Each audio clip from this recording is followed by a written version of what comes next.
നമസ്കാരം.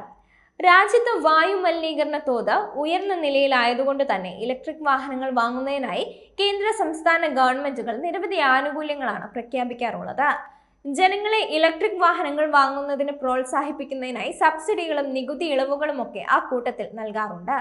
ഗുജറാത്ത് ഗവൺമെന്റും petrol diesel വാഹനങ്ങൾക്ക് പകരമായി EVകൾ വാങ്ങാൻ ജനങ്ങളെ പ്രോത്സാഹിപ്പിക്കുന്നതിന്റെ ഭാഗമായി നികുതി ഇളവുകൾ പ്രഖ്യാപിച്ചു കഴിഞ്ഞു. ഇലക്ട്രിക് വാഹനങ്ങളുടെ നികുതിയിൽ 5% ഗുജറാത്ത് ഇളവ് നൽകുന്നത്. സംസ്ഥാനത്തെ ബജറ്റ് പ്രഖ്യാപനത്തിലാണ് ഈ ഒരു തീരുമാനം.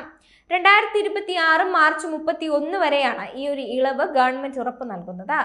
പുതിയ നിർദ്ദേശം നടപ്പിലാക്കുന്നത് വഴി ഗുജറാത്തിൽ EVകൾക്ക് 1% മാത്രമാണ് നികുതി. ഇത് പ്രാബല്യത്തിൽ വരുന്നതോടെ ഇലക്ട്രിക് വാഹനങ്ങളുടെ ഓൺ റോഡ് വിലയിലും കുറവുണ്ടാകും. ഏകദേശം 12.49 ലക്ഷം അടിസ്ഥാന വിലയിലുള്ള ഇലക്ട്രിക് കാറിന് ഇപ്പോൾ അടയ്ക്കേണ്ടി വരുന്ന നികുതി പണം 74,940 രൂപയാണ്. ബജറ്റിലെ നിർദ്ദേശം നടപ്പിലാക്കുമ്പോൾ മേൽപ്പറഞ്ഞ വിലയിലുള്ള വാഹനത്തിന് 12,490 രൂപയാണ് നികുതിയായി നൽകേണ്ടി വരിക. കണക്കുകൾ പ്രകാരം ഉപയോക്താവിന് 62,450 രൂപ കുറവ് ലഭിക്കും. ഇലക്ട്രിക് വാഹനങ്ങളുടെ രജിസ്ട്രേഷൻ നടത്താൻ കഴിയുന്ന വാഹൻ 4.0 സോഫ്റ്റ്വെയറിലൂടെ തന്നെയായിരിക്കും നികുതി ഇളവുകൾ ലഭിക്കുക എന്നും ഗതാഗത വകുപ്പ് അറിയിച്ചിട്ടുണ്ട്. ഇലക്ട്രിക് ഇരുചക്ര വാഹനങ്ങൾക്കും വിലയ്ക്ക് അനുസൃതമായി 5,000 രൂപ മുതൽ 10,000 രൂപ വരെയും കുറവ് ലഭിക്കും.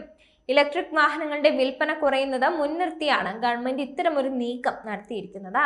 ഗുജറാത്തിന് പുറമെ ഉത്തർപ്രദേശ്, കർണാടക തുടങ്ങിയ സംസ്ഥാനങ്ങളും ഇലക്ട്രിക് ഹൈബ്രിഡ് വാഹനങ്ങൾക്ക് നികുതി ഇളവുകൾ പ്രഖ്യാപിച്ചിട്ടുണ്ട്.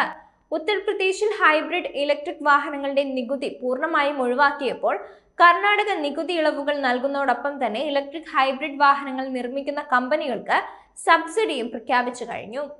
അതേസമയം ഇന്ത്യൻ വാഹന വിപണിയിൽ പുതിയൊരു വാഹനം അവതരിപ്പിക്കുമ്പോൾ അത് ഇലക്ട്രിക് ആണോ എന്ന് ചോദിക്കുന്ന സാഹചര്യത്തിലേക്ക് ഇലക്ട്രിക് വാഹന മേഖലയിൽ കുതിപ്പുണ്ടായിട്ടുണ്ട്. രാജ്യത്തെ മുൻനിര വാഹന നിർമ്മാതാക്കളിൽ പലരും ഡീസൽ വാഹനങ്ങളെ പൂർണ്ണമായും ഒഴിവാക്കുകയും പെട്രോൾ, ഹൈബ്രിഡ്, CNG, ഇലക്ട്രിക് എന്നിങ്ങനെ മാറുന്നതുമാണ് നിലവിലെ ട്രെൻഡ്. റേഞ്ച് കുറവ്, ഉയർന്ന വില എന്നിവ ഇലക്ട്രിക് വാഹനങ്ങളോട് ജനങ്ങൾക്ക് അകൽച്ച ഉണ്ടാക്കിയിരുന്നെങ്കിലും Tata Tiago EV, MG Comet, Tata Tigor EV തുടങ്ങിയ വാഹനങ്ങളുടെ വരവോടെ സാധാരണക്കാർക്ക് താങ്ങാവുന്ന വിലയിലും ഇലക്ട്രിക് വാഹനം ലഭ്യമായി തുടങ്ങിയിട്ടുണ്ട്. ഇലക്ട്രിക് വാഹനങ്ങളിലേക്ക് മാറേണ്ടതിന്റെ ആവശ്യകത കേവലം സാമ്പത്തിക ലാഭം മാത്രമാണോ എന്നതും വളരെ പ്രസക്തമായ ചോദ്യമാണ്. മലിനീകരണ മുക്തമായ പരിസ്ഥിതിയാണ് ഇവ പ്രോത്സാഹിപ്പിക്കുന്നതിലൂടെ സർക്കാരുകൾ ലക്ഷ്യമിടുന്നത്. അടുത്തിടെ പെട്രോളിയം മന്ത്രാലയത്തിന്റെ ഒരു കമ്മിറ്റി സമർപ്പിച്ച റിപ്പോർട്ട് അനുസരിച്ച് 2027ഓടെ ഇന്ത്യയിൽ ഡീസൽ വാഹനങ്ങൾ നിരോധിക്കേണ്ട സാഹചര്യമുണ്ടെന്നാണ്. ഉയർന്ന തോതിലുള്ള വായു മലിനീകരണം കണക്കിലെടുത്താണ് ഈ ഒരു റിപ്പോർട്ട് സമർപ്പിച്ചിട്ടുള്ളത്.